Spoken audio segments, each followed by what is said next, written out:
So apparently the TikTok ban is actually supposed to be signed into law, which could have a lot of repercussions in the United States. Basically, if the Chinese ownership does not sell off their stake in TikTok, then TikTok will seemingly be banned for use in the United States. U.S. defense industrial base as well. But curiously, and perhaps not unsurprisingly, knowing that this has happened many times with many other types of legislation in the past, TikTok folded into this set of bills as well. Is TikTok a done deal in terms of a ban or forced selling? Yeah, Morgan, the clock is ticking on TikTok. And I think as we think about this, this is going to pass as well. This is going to get signed into law. It's really just a matter of time before TikTok is going to be forced to divest from their Chinese ownership. When I talk to contacts and all of the conversations I've had with clients here at Raymond James, is that it's actually pretty unlikely the Chinese government is going to allow for that divestiture to occur. So he literally just said that it could be unlikely that the Chinese would divest from TikTok, meaning basically if that were to happen, TikTok would officially be banned. So this would obviously have huge ramifications, especially for content creators, where TikTok is actually a huge form of revenue. Some people build their businesses literally on TikTok. Some people just live off of possibly just TikTok, monetization revenue, kind of like being a YouTuber, except just, making very short, like 1-minute videos on TikTok. So obviously this could be a huge deal by taking away a literal business venture for thousands, maybe even millions of people as a source of marketing and as a source of revenue. When you look at the details that have changed here, is instead of having a 6-month time frame, it's going to be a year-long time frame. So this is going to be a 2025 event versus something that happens before the election. That's important in terms of who gets upset about this before November. But importantly, this provision also allows the president to ban other apps. And we've seen movement this week as. So they could even ban other Chinese related apps as well. So obviously this could affect a lot more than just people who are content creators on TikTok or people who like consuming TikTok content.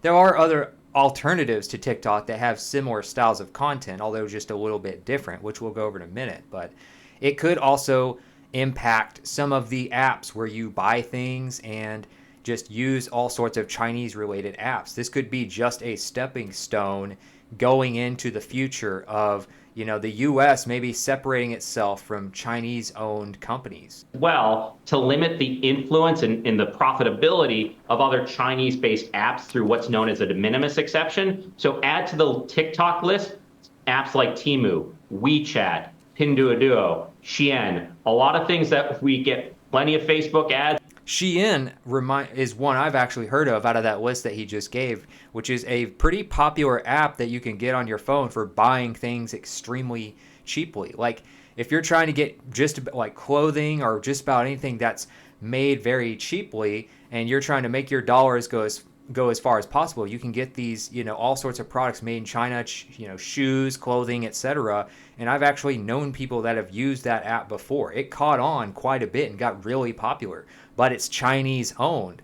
And the US seems to be really concerned about things that are Chinese owned and what they're doing with the information that is put into these apps and things like that. So obviously, some of the methods you might use to save money, as well as some of the methods you use to make money using TikTok, could be going away in 2025. And other ads for, a lot of that operation is also likely to be very impacted by what passes this weekend. Ed, what is it about the geopolitics of the moment that have allowed this logjam in Congress to loosen up? And does it say anything about what else might happen in Washington between now and November? John, I think it was inevitable before we were able to get this bill to the president's desk, because in D.C., one of the most difficult things to do is just be opposed to something. You have to offer up a solution. And if you're not offering up an alternative, ultimately the solution that had already passed the Senate overwhelmingly on a bipartisan basis is what you're left with. But to your point about what else is left, what we're seeing is probably the one true bipartisan issue in DC is getting tough on China. So I mentioned those de minimis bills. We're also very likely to see tariffs in the next couple of weeks on semiconductors, EV, solar. That's going to be supported by Congress. We could see other anti-China bills because Speaker Johnson, he finds that when he puts that on the floor, they're near unanimous votes. And not only TikTok, but also a data broker security bill against China is in this larger package. So look for those anti-China bills to be top of the agenda, very much live balls here in this Congress. So does this could also affect investments as well. If you think of maybe Chinese owned and operated companies, you might want to look at some of your stocks and things like that of, what is dependent on Chinese products. Maybe even the stock of the company itself might be American made, but do they rely on,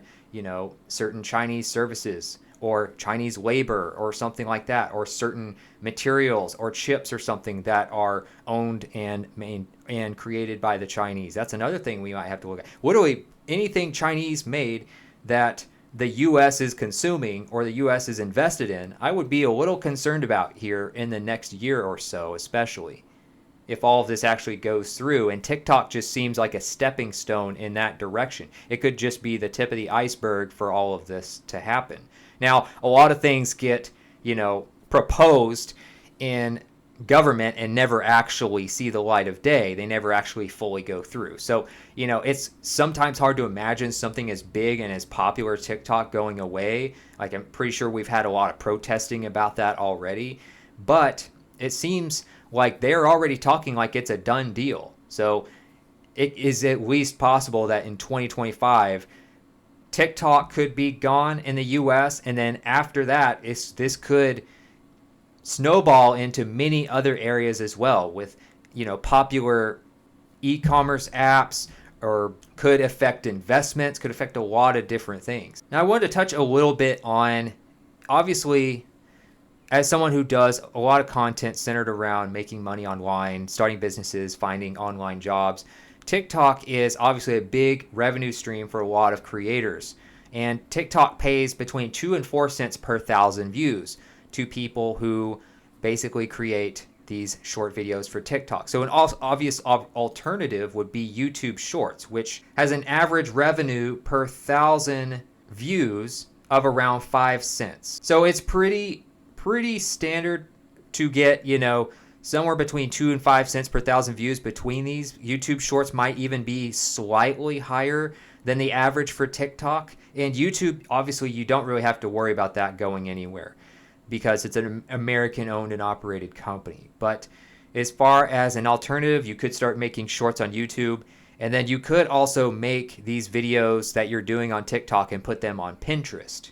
Pinterest has actually become very popular for these kind of vertical videos that you find on TikTok and things like that. So normally, back in the day, Pinterest had a lot of infographics.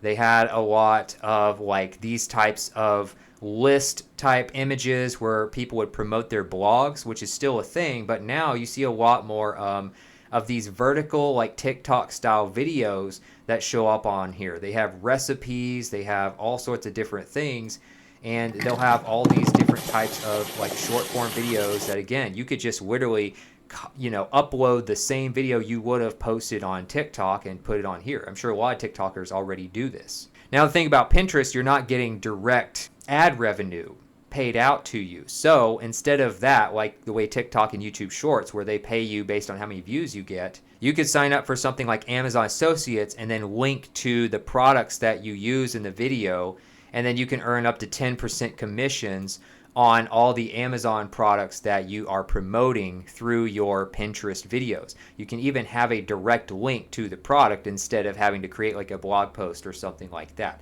So that is one way you could monetize your TikTok style videos if you were using Pinterest, but somewhere close to the same amount, maybe slightly more, as TikTok if you want to post your TikTok videos on YouTube Shorts. So we'll see what happens with TikTok. Obviously, this will be a developing story, which is going to impact a lot of people, millions of people who consume TikTok on a regular basis, and probably thousands, maybe more, who actually create content and business through TikTok.